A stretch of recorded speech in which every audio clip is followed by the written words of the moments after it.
Hi, Janie. My phone holder broke, so I am kind of holding this with my hand. So I really hope this isn't too shaky for you. But these are the last set of notes before your unit test. So I'm gonna go through this notes. I did the homework, I'll post those. And then the next thing is the review sheet, and then comes like the test for the unit.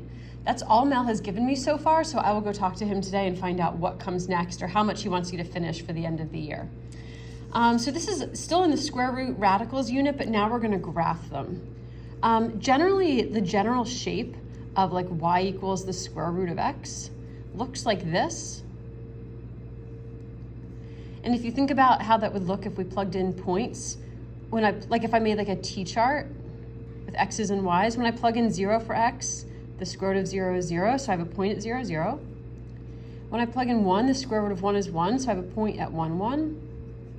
If I plug in 2, it's a little weird because the square root of 2 is like a decimal. So then I think about maybe if I plug in 4, the square root of 4 is 2. So I have a point here. These typically grow pretty slowly, and they have this general shape, okay? They don't go any further to the left of like my starting point because I can't plug in negative x's and so forth. So when he starts, he has you actually like plugging in points, which we don't really have to do. He does this more as an exploration. So for this particular first one is the one I just graphed.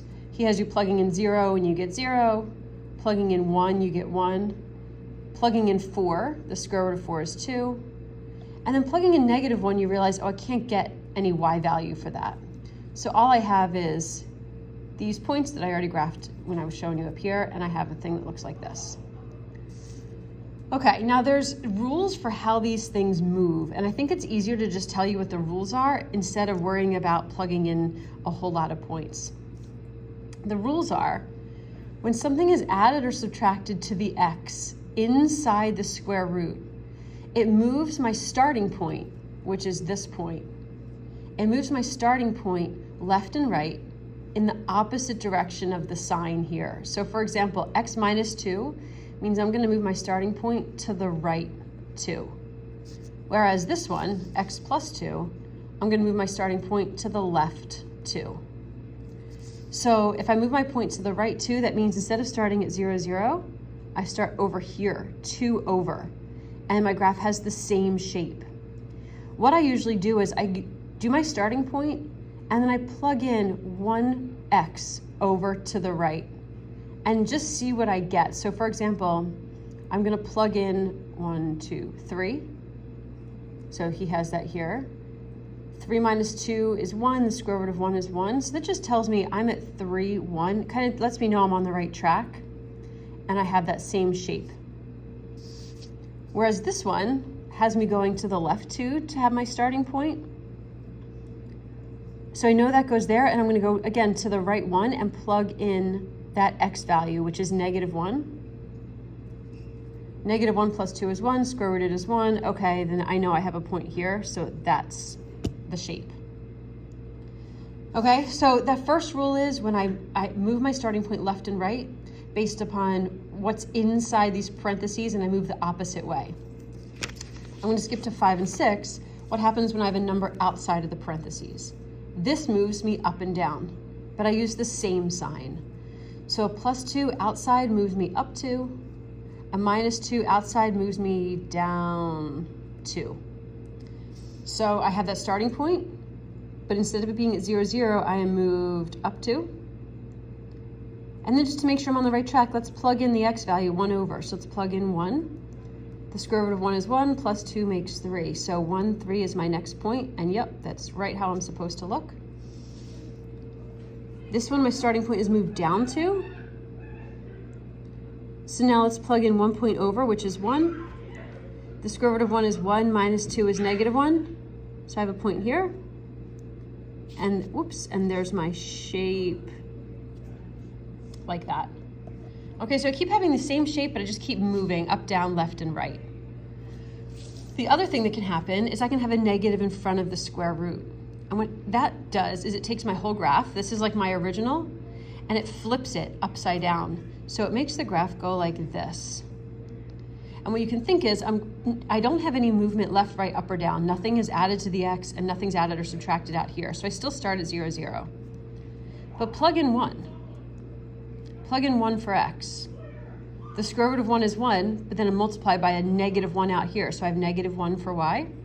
Oh yeah, that helps me realize this is going to be an upside down shape instead of right side up like normal.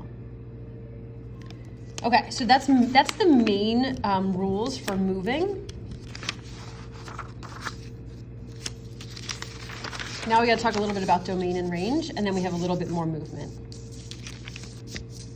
Okay, so this is called the parent function. This is the main function, y equals the square root of x. Like we saw, we know where some of these points are. It has this shape. Okay, it also has, we have to say what the domain and the range are. So the domain is asking you, if I look at it visually, what x's are being touched by this graph? Well, x's, since the x-axis goes left and right, the smallest x is 0. The biggest x, because I'm going to keep going forever, is infinity. My domain is 0 to infinity.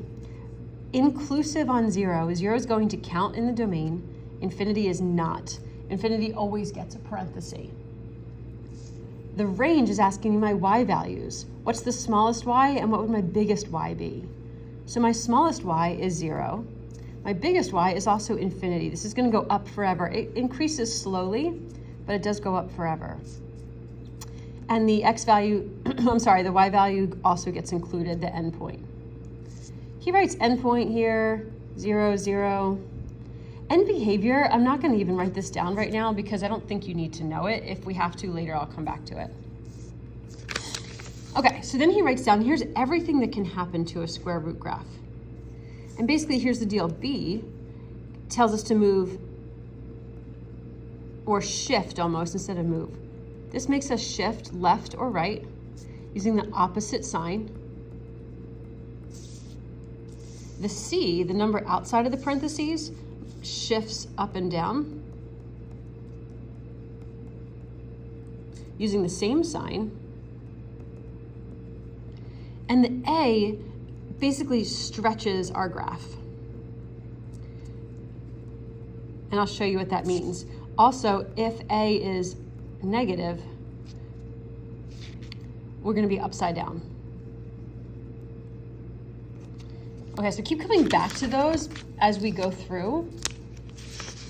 I'm going to take a pause here and come back, and then we're going to go through these notes.